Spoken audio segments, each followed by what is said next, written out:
During my time in the Navy, it never once occurred to me that there could be any other possibility that we would have to have lived on a ball Earth. So it wasn't in the purview of anyone around me. It was just never even something ever talked about. Um, there's nothing in the literature that I read that told me one way or the other.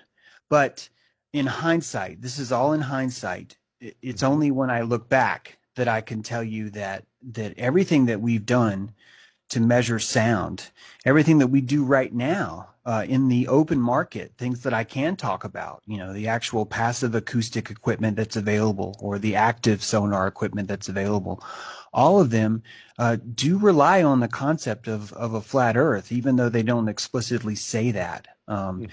There's even some specific equipment that I simply just can't talk about, but it really does only in hindsight.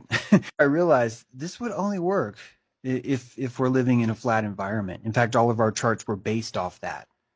Right. Yeah, and that doesn't surprise me at all because so were the radar charts that we worked off of. So in sonar, obviously, if you're in a submarine or something like that, what kind of ranging did you have? I mean, how far away could you actually detect targets with the sonar? Well, technically, you could hear a target for as far away as say 1,000 miles. Wow. It's gonna depend on there's a so far, there is a channel. You might be familiar with this because the same thing exists in the troposphere, I think. I mean, in the atmosphere, there is a channel where the pressure causes sound to move slower than anywhere else. And underwater, that's met through pressure, temperature, salinity. There's an optimal curve there, which actually causes a slowdown of sound as sound passes through that SOFAR channel.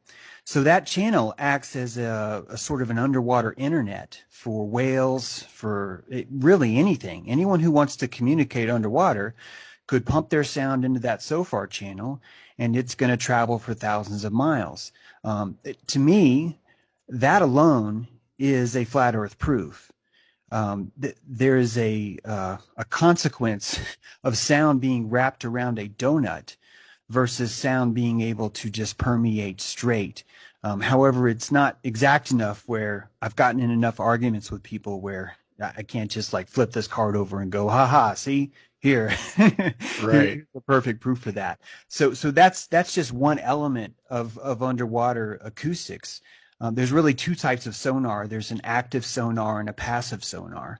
And so in active mode, you would be sending a pulse or a signal or an oscillation out from your transducer and then listening for the time it took for that pulse to get back.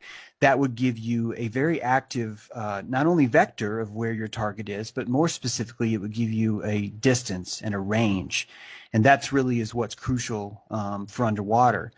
Meanwhile, on passive side, all you can really do is detect a vector of where something's coming from. You can't really range it from there. But the primary meat, the stake that I'm bringing to this conversation, is that there is something called acoustic shadows.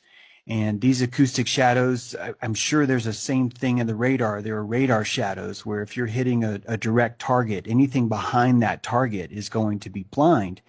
And it's just simply, it would be the easiest thing in the world for submarines to hide over the curve.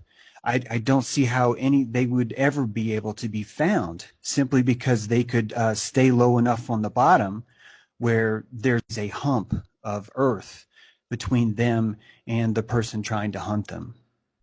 So essentially anything over, say, 10 to 15 miles, which would give you, 60 to 100 foot plus of curvature, theoretically, they would be in that blind spot for the sonar.